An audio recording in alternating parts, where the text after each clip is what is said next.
Hello everyone, welcome to my another blog pamper with Payel. তোমরা সবাই কেমন আছো? আমরা এখন যাচ্ছি পুনেতে। তো আমার আর প্রিয়াঙ্কের আমাদের দুজনেরই এটা ফার্স্ট ফ্লাইট। আমরা আগে কখনো প্লেনে চড়িনি। প্রীতম যদিও বা আগে অনেকবার প্লেনে উঠেছে, কিন্তু আমাদের দুজনের এটা প্রথম। তো সকাল সকাল পাপা আমাদেরকে এয়ারপোর্টে পৌঁছে দিচ্ছিল। আমাদের ফ্লাইট ছিল সকালবেলা 10:15-তে, কিন্তু সেটা পরে আমরা ফার্স্টে জানতে পেরেছিলাম 1 ঘন্টা ডিলে আছে, কিন্তু সেটা 1 ঘন্টা থেকে হয়ে গেছিলো 1.5 ঘন্টা। তো অনেকক্ষণ আমাদেরকে এয়ারপোর্টে থাকতে হয়েছিল।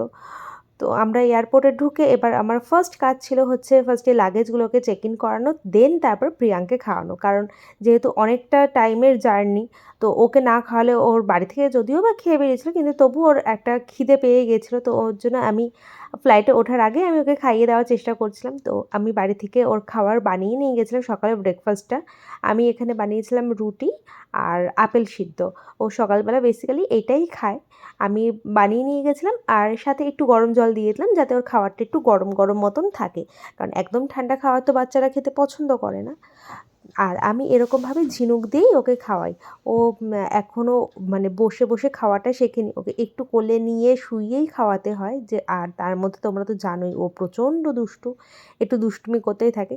তবে এখানে খাওয়াতে খাওয়াতে আমি একটা জিনিস ভাবছিলাম যে অন্যরা আসে, এসে ফটো তোলে, সেলফি টেলফি নেয়, কিন্তু আমি এসেই আগে আমার কাজে বসে গেছি। এটা হচ্ছে আমার ডিউটি, আমার ছোট্ট পুচকুকে খাওয়ানো।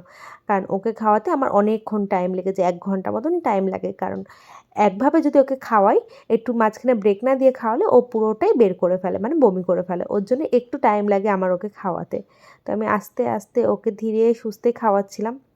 আর আমাদের এই এয়ারপোর্টে দেখলাম ফিডিং রুমটা খুব ভালো, বেশ অনেকটা স্পেস রয়েছে, প্লাস সামনে বেসিন ছিল আর মিরর ছিল। তো ওই মিরর দেখতে দেখতে ও অনেকটা এনজয়ও করছিল। দেন তারপরে ওর খাওয়া মোটামুটি কমপ্লিট হয়ে গেছে। আমি তারপরে ওকে নিয়ে যাচ্ছিলাম ওর পাপার কাছে, কারণ প্রীতম অনেকটা দূরে দাঁড়িয়েছিল।